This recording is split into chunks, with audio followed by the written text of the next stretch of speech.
Salut les amis, c'est Star Wars Studio. Alors aujourd'hui, donc une review pour vous présenter le TIE Advanced Prototype. Alors donc c'est un set de 2014, comme on peut le voir en haut. Donc le logo de la série Star Wars Rebelle, le logo Disney et les trois personnages que vous verrez plus en détail tout à l'heure. Donc comme d'habitude, nous retrouvons les fonctionnalités du set à l'arrière. Voilà, donc les ailes se déplient, le cockpit s'ouvre, il peut tirer les missiles. Voilà. Ensuite, nous avons des petites illustrations comme d'habitude. Encore une fois, le logo du Disney.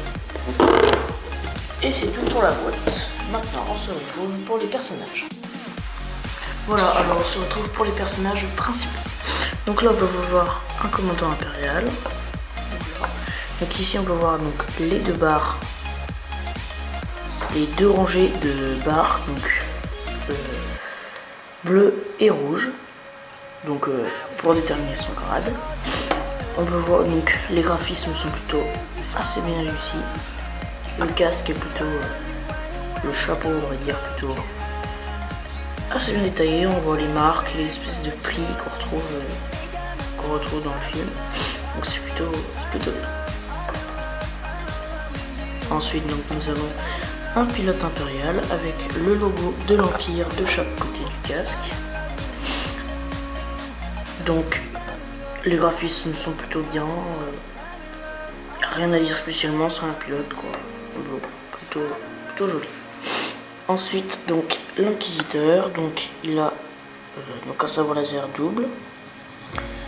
On peut enlever les lames de sabre laser et le cliquer dans le dos comme ceci. Voilà, donc ça nous donne un aspect plutôt sympa. Les graphismes sont plutôt bien réussis. Donc le logo de l'Empire des deux côtés.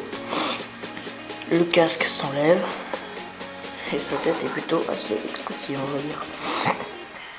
Donc voilà, c'est plutôt il est plutôt joli. Voilà, donc maintenant on va se retrouver pour les fonctionnalités du set.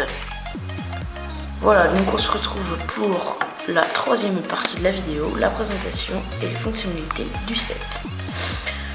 Alors, donc à première vue, c'est plutôt sympa, hein. Il y a pas mal de détails, le graphisme est plutôt sympa, au niveau du cockpit, tout va très bien. On a plutôt envie, ici, quand on le voit, on a plutôt envie d'y toucher et d'y regarder.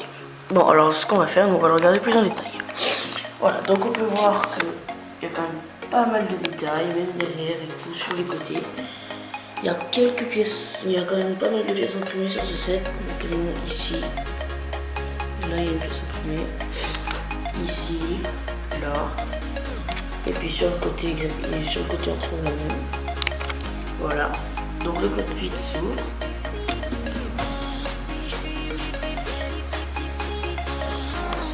Ici, donc, on peut voir une espèce de petite manette, on va dire, qui permet de le guider. Sinon, l'intérieur est plutôt sympa, quand même pour un intérieur du vaisseau, il est plutôt bien fait. Donc voilà. Donc voilà, on va fermer ça. Donc les ailes, elles se plient. Donc comme c'est une des fonctionnalités de ce set, les ailes se plient. Donc respirer pour l'enlever, ça fait qu'on gagne pas mal de place. Voilà. Et derrière donc un petit système là qui permet de bouger qui permet de tirer donc comme ceci. Voilà. Donc on bouge ça appuie dessus, ça appuie dessus. Je pense que vous voyez, il y a une espèce de petit levier dessous. Ça appuie sur les missiles et puis ils partent. Voilà. Donc j'ai pas pu faire de vidéo la semaine dernière, j'ai eu un empêchement. Mais bon, je dois vous dire, j'ai eu une analyse petite derrière. Je vous fais pas la revue tout de suite. J'aurais bien aimé voir la faire, mais je pense que je vais sortir soit c'est quand même assez lourd de faire 2 reviews à la suite, donc, la semaine prochaine je pense que ce sera la mock donc sur Kashi que je vous avais montré, la building numéro 1, donc je pense que ce sera ça, et puis voilà, et puis ensuite je ferai la review. Et je vous avais dit déjà que normalement il y aurait pas mal de reviews ces prochains temps, parce que je devrais vous faire une review donc sur le fantôme que j'ai créé et sur un vaisseau rebelle que j'ai créé, et voilà. Et donc la navette idéale, bien sachant qu'il y a Noël qui arrive, ça devrait faire pas mal. Voilà, donc une mock après Kashi, je sais pas trop. Peut-être une mock sur Mustafar, ça m'inspire un peu, mais bon, c'est pas trop. J'ai pas beaucoup de personnages rebelles, mais bon, je vais essayer d'en faire une quand même. Avec tout ce que j'ai, je pense que ça pourrait faire quelque chose. Ça pourrait être assez simple.